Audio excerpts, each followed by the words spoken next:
स्वागत है इस ऑनलाइन क्लास में आप सभी का।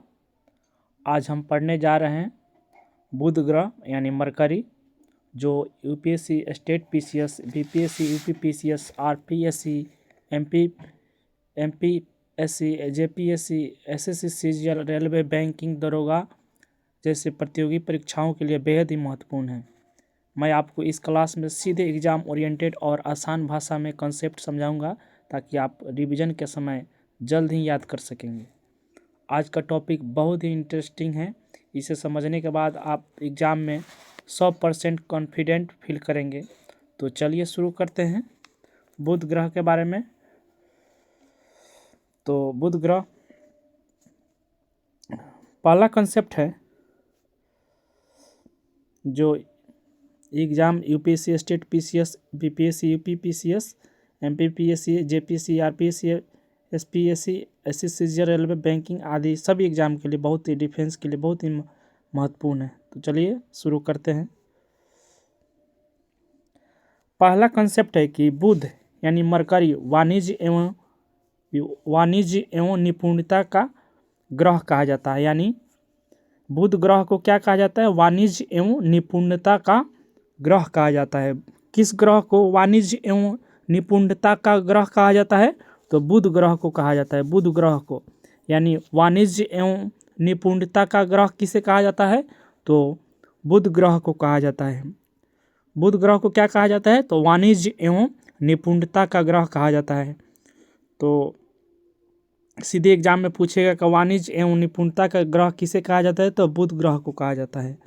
तो एक कॉन्सेप्ट आपको याद हो गया होगा, उम्मीद करते हैं। तो चलिए अगला कॉन्सेप्ट देखते हैं। अगला कॉन्सेप्ट है कि रोमन पौराणिक कथाओं में बुध को क्या कहा जाता था? संदेशवाहक देवता का नाम है, इसीलिए इसे तेज गति के कारण नाम पड़ा। जो रोमन पौराणिक कथा में जो बुध के क्या है? बुध संदेशवाहक देवता का नाम है। यानी रोमन पौराणिक कथा में क्या, बुध को संदेशवाहक देवता का नाम पड़ा है, इसीलिए इसे तेज गति के कारण नाम पड़ा। मतलब बुध बहुत तेजी गति से चलता है, तो इसीलिए रोमन पौराणिक कथा में बुध को संदेशवाहक देवता का नाम भी कहा जाता है, इसलिए तेज गति के कारण इसका नाम पड़ा है। तो ये भी आपको कंसेप्ट पूरा हो गया। अगला कंसेप्ट देखते हैं। कंसेप्ट है कि बुध सूर्य का सबसे निकटतम एवं सौरमंडल का सबसे छोटा ग्रह है।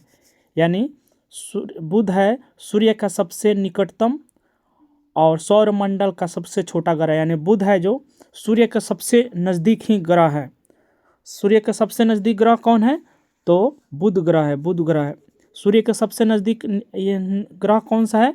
तो बुध ग्रह है। और सौरमंडल का सबसे छोटा ग्रह कौन है?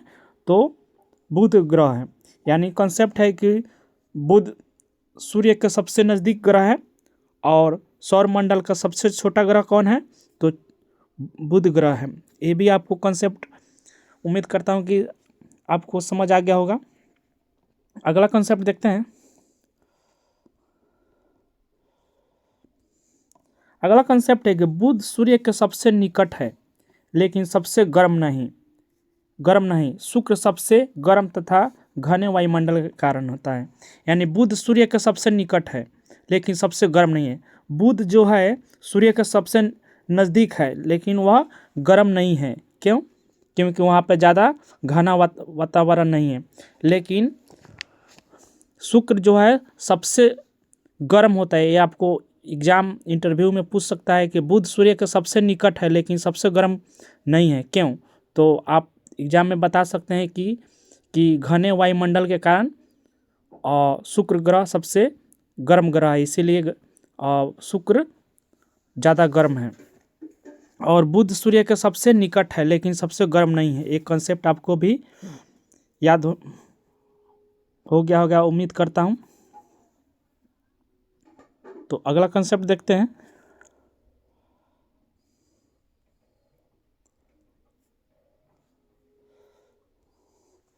इसका कोई भी उपग्रह नहीं है। यानी बुध ग्रह का कोई भी उपग्रह नहीं है। यानी बुध ग्रह का कोई उपग्रह नहीं है, अथवा बुध और शुक्र यानी बुध और शुक्र के कोई उपग्रह नहीं है, दोनों कोई प्राकृतिक उपग्रह नहीं है, यानी बुध ग्रह का कोई उपग्रह भी नहीं है और शुक्र ग्रह का भी कोई उपग्रह नहीं है, यानी इसका कोई भी उपग्रह नहीं है, यानी बुध ग्रह का कोई भी उपग्रह नहीं है। जैसे पृथ्वी का चंद्रमा उपग्रह है, इसी प्रकार बुध का कोई भी उपग्रह नहीं है। तो बुध और शुक्र दोनों ग्रह का कोई भी प्राकृतिक उपग्रह नहीं है। तो ये भी कंसेप्ट आपको याद हो गया होगा, उम्मीद करता हूँ समझ आ गया होगा। तो बुध ग्रह का और शुक्र ग्रह का याद करना है कि इसका कोई उपग्रह नहीं है। ठीक, अगला कंसेप्ट देखते हैं।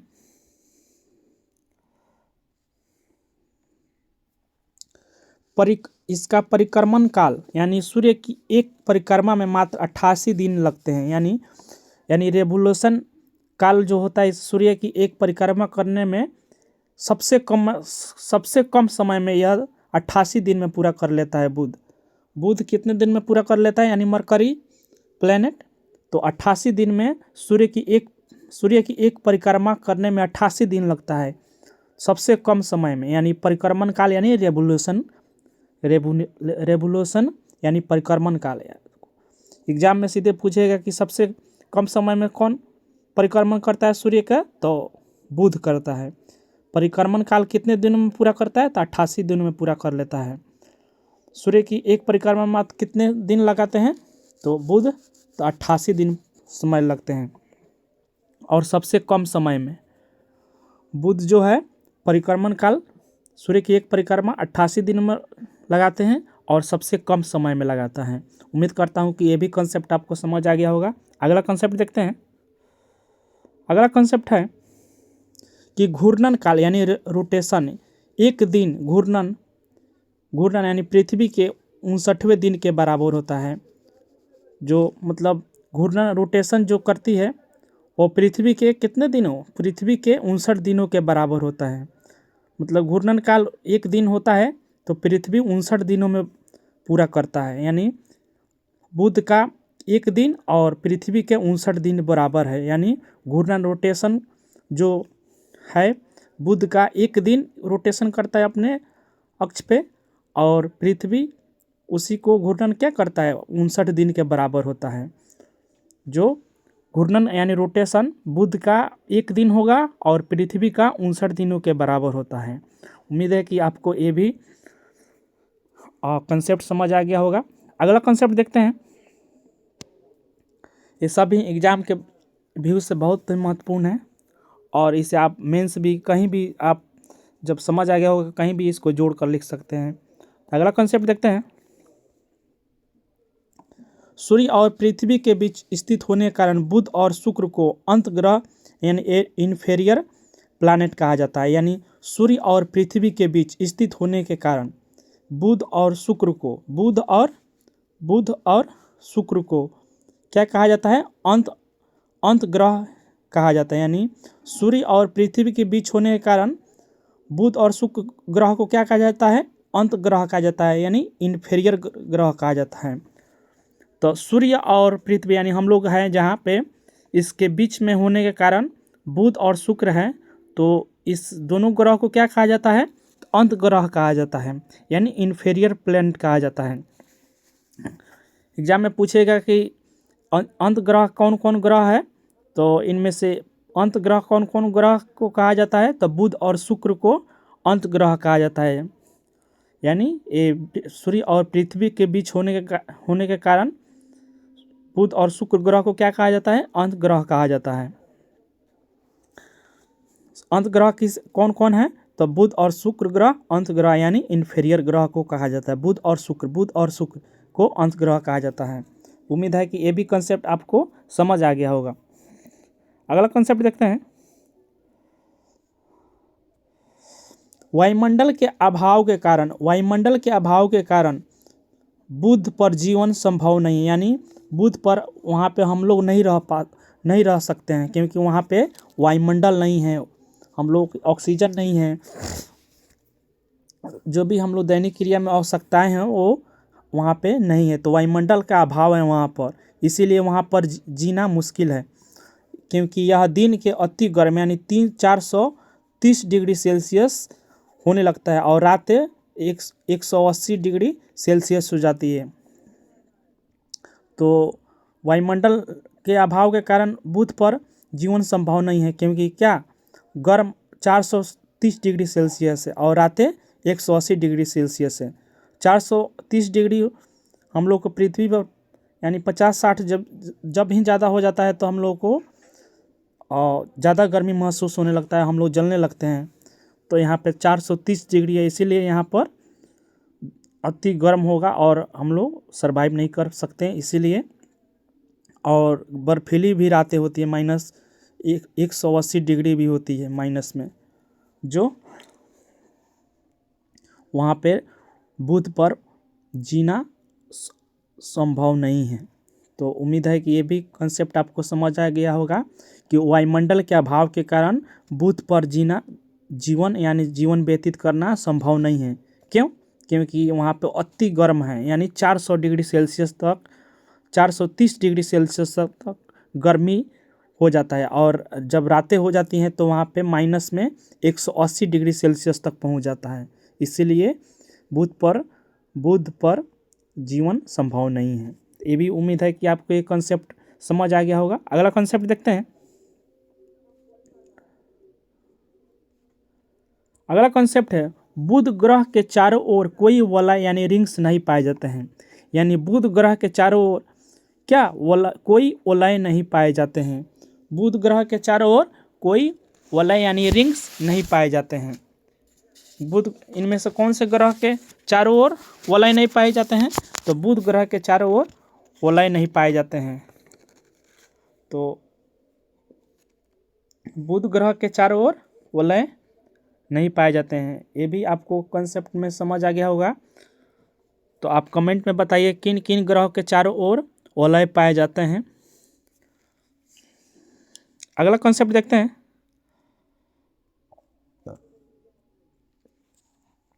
बुध ग्रह एक क्या है? एक चट्टानी ग्रह है। बुध ग्रह क्या है? एक टेरेस्ट्रियल प्लेनेट है। यानी बुध ग्रह, शुक्र ग्रह, पृथ्वी ग्रह और मंगल ग्रह को क्या कहा जाता है? यानी चट्टानी ग्रह कहा जाता है, यानी टेरेस्ट्रियल प्लेनेट भी कहा जाता है।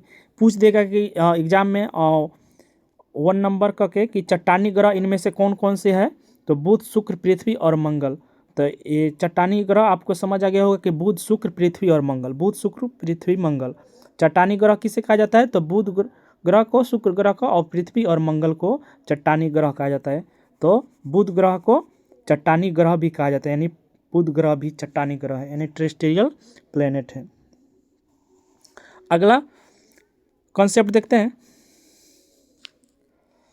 अगला कॉन्सेप्ट है कि इसकी सतह पर अनेक पर्वत, विस्तृत मैदान तथा ज्वालामुखियों द्वारा बने अनेक क्रेटर पाए जाते हैं। यानी जो इसके सतह पर जो क्या होता है, अनेक पर्वत और मैदान और ज्वालामुखी पाए जाते हैं। यानी ज्वालामुखी द्वारा बने उसके क्रेटर जो ऊपर के गोल पाए जाते हैं, वो भी त्रिकोण के आकार के क्रेटर भी पाए जाते हैं। ज्वालामुखी द्वारा बने अनेक क्रेटर भी पाए जाते हैं। यानी बुध ग्रह के सतह पर क्या पाया जाता है? पर्वत भी पाए जाते हैं और मैदान भी पाए जाते हैं, विस्तृत मैदान भी पाए जाते हैं और ज्वालामुखियों द्वारा यानी सुषुप्त ज्वालामुखियों द्वारा बने अनेक क्रेटर भी पाए जाते हैं। तो उम्मीद है कि आपको ये भी कंसेप्ट समझ आ गया होगा। अगला कंसेप्ट देखते हैं। तो सेशन यहीं पर समाप्त होता है। सेशन को लाइक कीजिए और सब्सक्राइब कीजिए और शेयर भी कीजिए और सपोर्ट भी कीजिए ताकि सेशन आगे भी जारी रहे। और उम्मीद करते हैं कि आपको सभी कंसेप्ट समझ आ गया होगा और जो आपको एग्ज़ाम के लिए बहुत ही उपयोगी साबित होगा। सभी एग्ज़ामों के लिए, मेंस हो या पीटी हो, कोई भी एग्ज़ाम हो, सभी एग्ज़ामों के लिए आप कंसेप्ट एक करके एक आप उसमें जोड़ सकते हैं और लिख सकते हैं जो आपको आसान शब्दों में समझा देगा और आसान एक सिस्टमेटिक ढंग से बनाया गया है, जो आप कहीं भी इसको इस्तेमाल करके जो समझ गए होंगे वो लिख सकते हैं कहीं भी इसको, और एग्ज़ाम भी उससे सभी ही महत्वपूर्ण है। तो सेशन के यहीं पर समाप्त करते हैं। सेशन को लाइक कीजिए और सब्सक्राइब कीजिए और शेयर भी कीजिए ताकि सेशन आगे भी जारी रहे। Thank you. मिलते हैं एक नए सेशन के साथ।